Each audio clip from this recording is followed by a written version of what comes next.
이 시간에 오늘 우리에게 주신 하나님의 말씀 함께 나누겠습니다. 오늘 함께 나눌 하나님의 말씀은 요한복음 3장 1절에서 5절의 말씀입니다. 우리 함께 합독하겠습니다. 그런데 바리새인 중에 니고데모라 하는 사람이 있으니 유대인의 지도자라. 그가 밤에 예수께 와서 이르되 랍비여, 우리가 당신은 하나님께로부터 오신 선생인 줄 아나이다. 하나님이 함께 하시지 아니하시면 당신이 행하시는 이 표적을 아무도 할 수 없음이니이다. 예수께서 대답하여 이르시되 진실로 진실로 내게 이르노니 사람이 거듭나지 아니하면 하나님의 나라를 볼 수 없느니라. 니고데모가 이르되 사람이 늙으면 어떻게 날 수 있사옵나이까? 두 번째 모태에 들어갔다가 날 수 있사옵나이까? 예수께서 대답하시되 진실로 진실로 내게 이르노니 사람이 물과 성령으로 나지 아니하면 하나님의 나라에 들어갈 수 없느니라. 아멘. 오늘 주실 말씀을 기대하며 잠시 기도드리겠습니다. 좋으신 아버지 하나님, 주님의 음성을 저희들이 사모합니다. 주님 말씀하여 주시옵소서. 주님의 말씀으로 우리의 삶이 변하여 하나님의 제자가 되고 예수 그리스도의 복음을 전하는 하나님의 사람이 될 수 있도록 주여 성령 충만함으로 이 자리에 임재하여 주시옵소서. 주님의 음성을 사모하며 예수님의 이름으로 기도드렸사옵나이다. 아멘. 한국의 한 선교사님이 인도의 대학 캠퍼스에서 성경을 가르치면서 전도하고 있었습니다. 힌두교를 믿어왔던 한 여학생이 그 선교사님과 성경을 공부하게 되었습니다.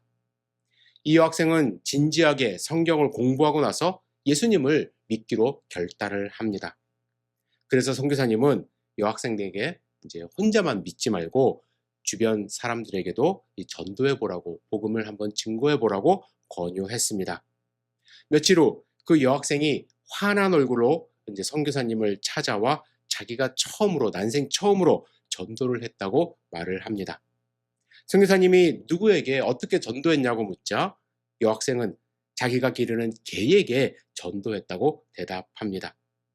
여학생이 집에서 기르는 개의 순한 눈을 들여다보니까 이 개가 전생에 사람이었다라는 느낌이 들었고 다음 생에는 꼭 인간이 될 것 같아 미리 전도해 두려고 개와 성경 공부를 했다는 이야기를 전해 들었습니다.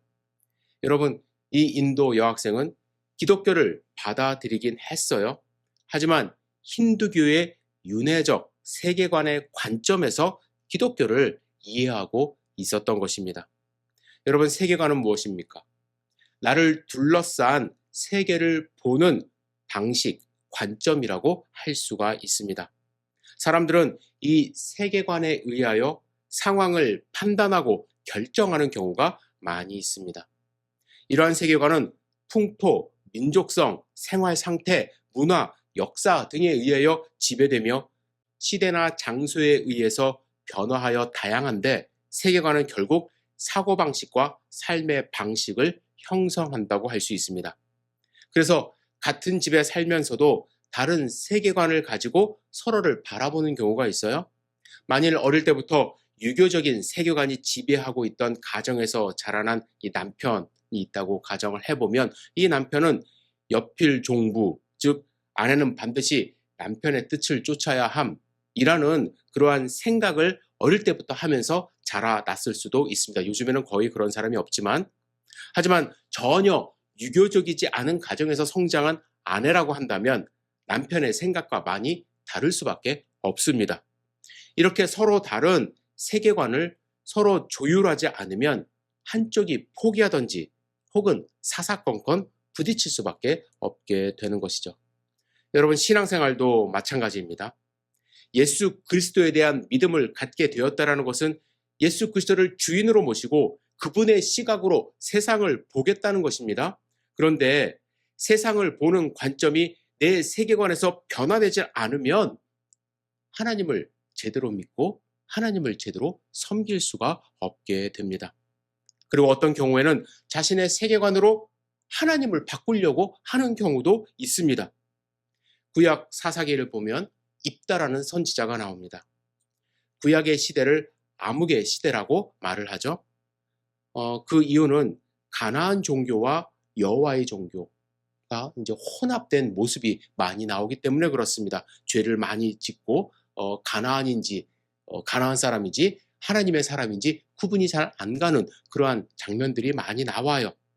여러분, 가나안 사람들은요, 사람을 제물로 이제 삼는 경우가 많습니다. 인신 제사라고 하죠. 그거 하나님이 가장 싫어하는 그러한 행태입니다. 그런데 입다가 전쟁에서 승리에 도취되어 돌아올 때 뭐라고 이야기합니까? 가장 먼저 자신을 맞이하러 오는 사람을 제물로 하나님께 드리겠다고 서원까지 해버립니다. 가나안의 세계관에 물들은 입다는 하나님의 뜻을 물어보지도 않고 자기 뜻으로 서원을 해버린 거예요. 결국 하나님은 원하지도 않는데, 하나님은 가장 싫어하는 일인데 자기 딸을 제물로 드리게 되는 비참한 내용이 성경에 등장을 합니다.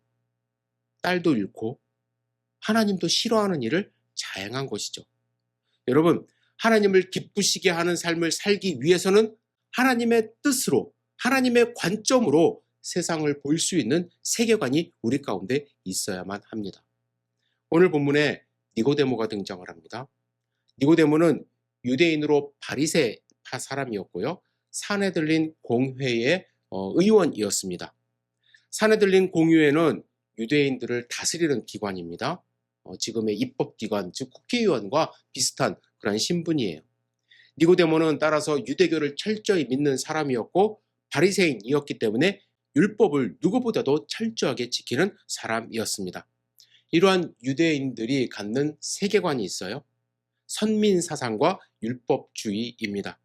선민사상은 하나님이 유대인들만 선택하셨다라는 그러한 생각이에요. 그리고 율법주의는 율법만 그들은 잘 지키면 구원을 받는다라는 그러한 생각입니다. 그렇기 때문에 유대인들은 자신들만 율법이 있고 자신들만 여호와 하나님을 믿기 때문에 자신들만 구원을 받는다는 생각에 사로잡혀 있었습니다. 그런데 니고데모는 조금 달랐던 것 같아요. 그에게는 좀 답답한 마음이 있었던 것 같습니다. 문자적으로 율법을 지키는 것이 어떻게 구원으로 이어지고 단지 유대인이라는 이유만으로 어떻게 영원한 생명을 얻는지 그런 궁금증을 갖고 있었던 것 같아요. 그래서 다른 사람이 보지 않는 한밤중에 예수님을 찾아옵니다. 그는 예수님께 이렇게 인사를 건넵니다. 랍비여, 우리가 당신은 하나님께로부터 오신 선생인 줄 아나이다. 하나님이 함께 하시지 아니하시면 당신이 행하시는 이 표적을 아무도 할 수 없음이니이다.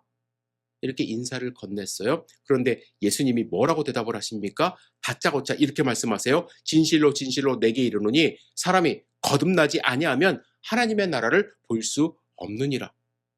예수님은 니고데모를 꿰뚫어 보신 거예요. 그는 지금 하나님 나라에 대한 영원한 삶에 대한 남모를 고민이 있었기 때문에 이 한밤중에 온 것임을 아시고 거두절미하고 거듭나야 한다라고 말씀하신 것입니다. 거듭난다는 것은 무엇입니까? 어머니 뱃속으로 다시 들어갔다 나오는 거 아니죠? 성령으로 거듭나는 것입니다. 여러분, 성령으로 거듭난다는 것은 단순히 성령을 한번 체험해 본다, 그것이 아니에요. 예수님을 한번 알아본다, 예수님을 믿는다, 그런 단순한 이야기가 아닙니다. 거듭난다는 것은 성령 충만함으로 예수 그리스도를 구세주로 영접하고 나를 지배하고 있는 내가 바라보는 이 세상의 관점, 모든 것을 완전히 새롭게 하나님의 관점으로 바뀌는 삶을 산다는 것을 의미합니다. 여러분, 그렇게 하나님의 관점으로 우리의 삶이 변하지 않으면 우리는 하나님을 섬기며 하나님을 따라가는 삶을 살 수가 없어요. 오늘 저는 여러분들에게 성령 충만함으로 우리가 반드시 바뀌어야 되는 세계관, 관점 두 가지를 말씀드리고 싶습니다. 첫째는 존재론적 세계관이에요. 이 존재론적 세계관은 이 세상이 어떻게 만들어졌고 또한 내 자신이 그리고 주변 사람들이 어떻게 이 땅에 존재하게 되었는지에 대한 생각입니다. 여러분은 하나님의 말씀을 믿지 않습니까? 그래서 하나님이 세상을 창조하셨고 나 자신도 하나님의 피조물임을 믿습니다. 그것이 기독교적인 세계관이에요. 하나님의 관점이에요. 하지만 여전히 많은 기독교인들 가운데 하나님의 말씀을, 특히 하나님이 말씀으로 세상을 창조하셨다는 이 사실을 받아들이질 못합니다. 사실 저도 그랬어요. 아니, 어떻게 하나님이 말씀으로 있으라 하니까 이게 있게 되지? 어떻게 이 복잡한 세상을 단 6일 만에 하나님이 말로 창조를 하셨지? 그죠? 우리는 상상이 안 가지 않습니까? 과학자들은 지구의 나이가 6억 년 정도 된다고 하는데 성경을 읽다 보면 아담은 불과 기원전 6천년경, 그죠? 그때 창조된 것 같은데, 이거 하나님의 말씀이 너무 비과학적인 거 아닌가? 이거 틀린 거 아닌가?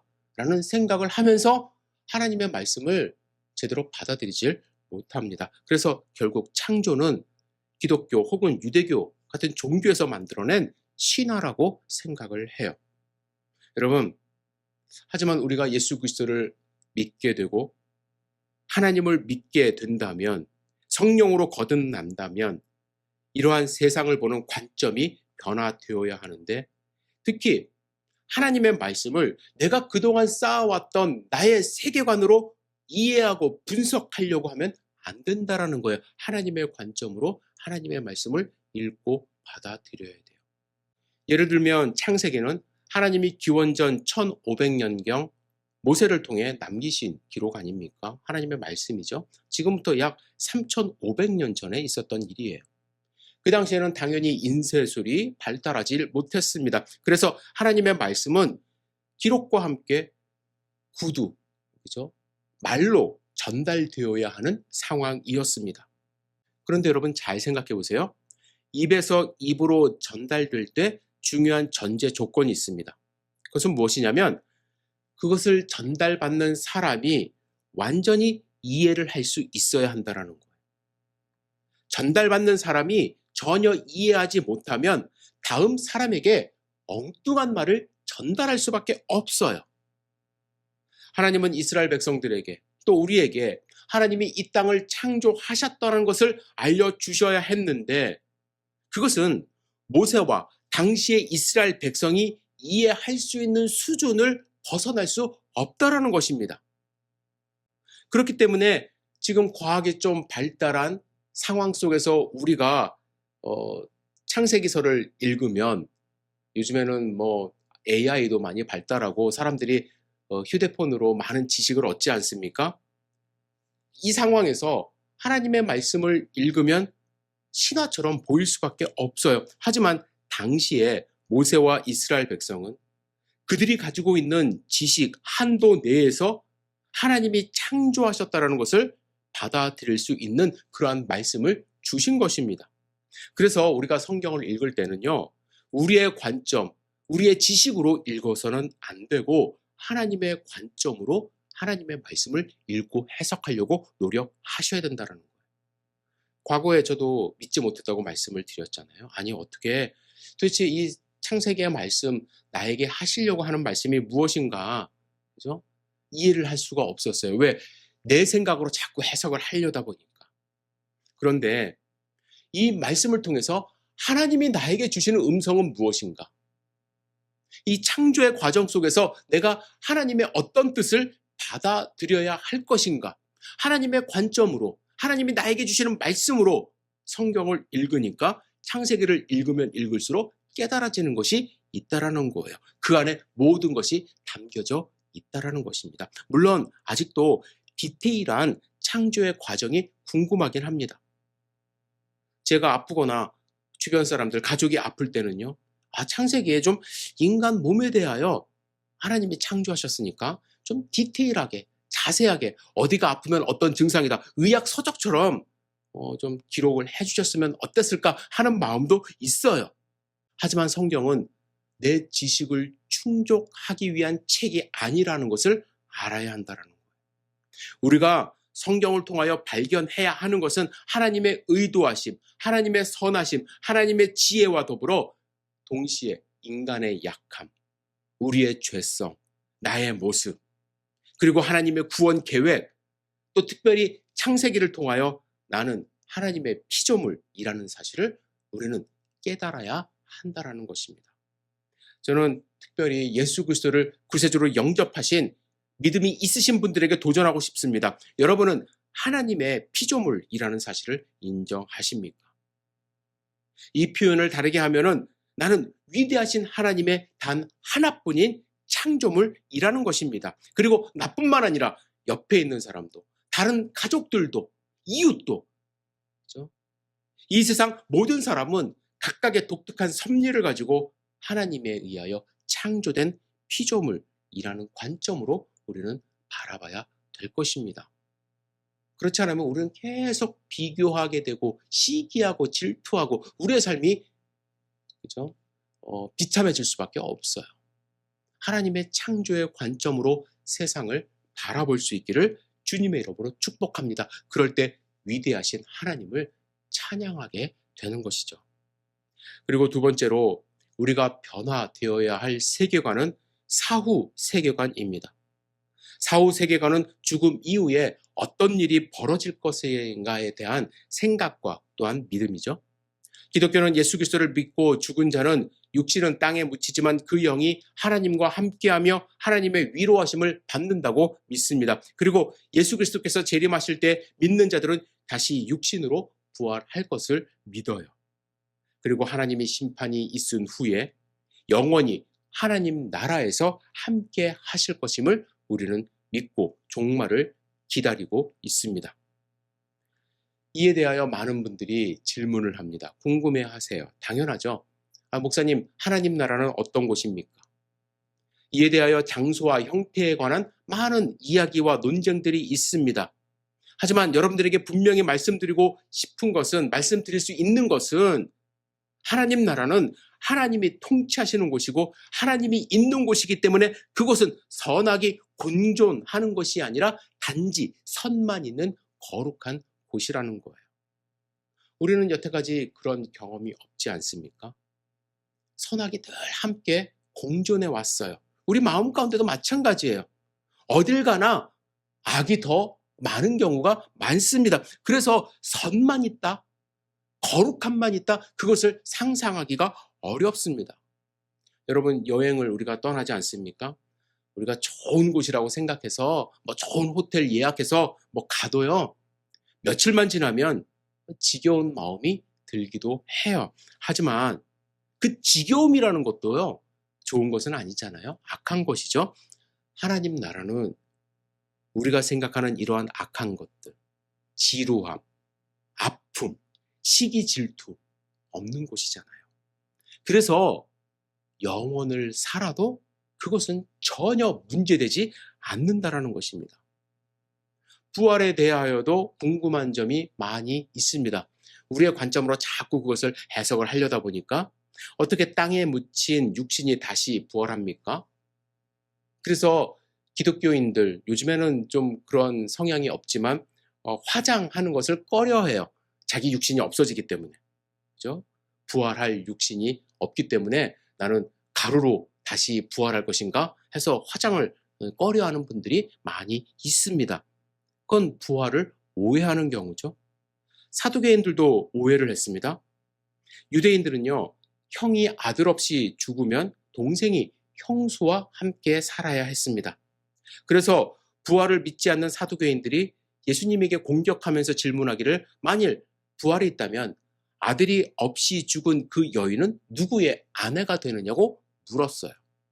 이때 예수님이 뭐라고 말씀하세요? 이 세상의 자녀들은 장가도 가고 시집도 가되 저 세상과 및 죽은 자 가운데서 부활함을 얻기에 합당히 여김을 받은 자들은 장가 가고 시집 가는 일이 없으며 그들은 다시 죽을 수도 없나니 이는 천사와 동등이요 부활의 자녀로서 하나님의 자녀라고 누가복음 20장에 말씀하셨어요. 우리는 하나님의 자녀로서 천사와 동등한 온전한 모습으로, 거룩한 모습으로 영원히 하나님과 함께 살게 된다고 말씀을 하셨습니다. 내가 어떠한 모습으로 부활할지 걱정하지 않으셔도 된다는 것입니다. 그렇다면 중요한 것은요, 이러한 부활신앙, 부활에 대한 관점, 사후 세계에 대한 세계관, 제대로 된 성경적인 세계관을 갖고 있는 것과 같지 않는 것이 어떻게 다를까? 무엇보다도 여러분, 죽음에 대한 두려움을 극복할 수 있다는 거예요. 사람들이 가장 두려워하는 것은 죽음의 문제 아닙니까? 죽음의 문제를 극복하기 위하여 인간적인 노력들을 많이 합니다. 의학의 발달로 평균 수명 엄청나게 늘어났어요. 하지만 죽음 자체를 극복한 사람은 아무도 없습니다. 따라서 죽음이 앞에 있을 때 사람은 가장 약해지고 두려움에 빠질 수밖에 없어요. 한 성도님이 아주 땅 부자인 그 할아버지 한 분을 병문안 갔다고 합니다. 왜 그러냐면 그 할아버님이 소유한 건물에 새들어 있었기 때문에. 이분은 분당 쪽에 엄청난 재산을 갖고 있었는데도 늘 그 모습을 보면은 검소했대요. 그냥 자전거를 타고 그리고 그 쪽방 같은 데 앉아서 혼자 밥을 드시고, 근데 그 돈 많은 재산은 자녀들만 그렇게 누리며 살았다고 이야기를 했습니다. 늘 검소한 모습을 그렇게 보이시며 건물 관리를 하고 있었기 때문에 그분이 남겨지는 재산에 대하여 어떠한 미련이 없을 줄 알았다고 합니다. 그런데 이 나이 많으신 할아버님이 병문안 간 성도님 손을 붙잡으면서 나 죽기 싫어, 나 죽기 싫어, 이런 말만 되풀이 하셨대요. 그렇죠? 죽음에 대한 두려움이 있었던 거예요. 누구나 다 그렇죠? 부활신앙이 있다고 해서 죽음을 가볍게 여기라는 것이 아닙니다. 우리는 하나님이 주신 이 육신, 건강 유지 잘 해야만 합니다. 최선을 다해서 끝까지 치료를 받을 수 있으면 치료받아야 합니다. 하지만 하나님이 부르는 그 순간에는 하나님과 함께하는 모습을 믿음으로 봐야만 합니다. 그리고 부활을 생각하며 죽음을 두려워하지 않는 것. 죽음 앞에 벌벌 떠는 그런 나약한 모습으로 휘둘리며 사는 그런 신앙인이 되지 말아야 하는 것. 그것이 바로 부활 신앙을 가진 사람의 모습이라고 저는 확신합니다. 그리고 부활 신앙을 가진 분들, 사후세계에 대한 제대로 된 관점을 가진 분들은 이 세상에 미련이 없어요. 하지만 하나님과 함께할 그날을 생각하며 하루하루 최선을 다하는 삶을 살아갑니다. 미련이 있어서 최선을 다하는 것이 아니라 하나님 앞에 설 그날을 바라보며 최선을 다한다라는 거예요. 예수님을 우리가 곧 만날 것이기 때문에. 저는 예수님을 다시 만난다면 예수님이 혼낼 수도 있다고 생각을 합니다. 그죠? 하지만 예수님이 우리 성도님들과 함께 저도 위로해 주실 것 같아요. 너 왜 이때 이런 말했어? 너 왜 이때 이런 행동했어? 왜 이거 못 고쳤어? 이런 말씀도 하실 수 있지만 그동안 믿음을 지키며 산 것에 대하여 예수님이 하나님이 위로해 주실 것 같다는 생각도 해봅니다. 그래서 나태한 삶을 살다가도 정신을 차릴 수가 있게 되는 거예요. 예수님 앞에 설 그날이 있기 때문에, 그 사실을 믿기 때문에. 빌립보서 3장 13절과 14절, 이것이 바로 부활신앙을 가진 신앙인의 고백이 되어야 합니다. 같이 읽을게요. 형제들아, 나는 아직 내가 잡은 줄로 여기지 아니하고 오직 한 일, 즉 뒤에 있는 것은 잊어버리고 앞에 있는 것을 잡으려고 표대를 향하여 그리스도 예수 안에서 하나님이 위에서 부르신 부름의 상을 위하여 달려가노라. 바울은 감옥에서도 달려갔어요. 아픈 몸을 이끌고 끝까지 달려갔습니다. 자기 자신을 돌아볼 틈조차 없었습니다. 오로지 앞에 있는 그것을 향하여 끝까지 달려가는 삶을 살았습니다. 그것이 바로 부활 신앙을 가진 자의 삶의 모습이라 할 수 있는 것이죠. 여러분은 어떻습니까? 예수님 앞에 설 그날을 기대하며 오늘도 달려가는 삶을 살지 않으시겠습니까? 주한 뉴턴은 1725년 영국에서 태어났습니다.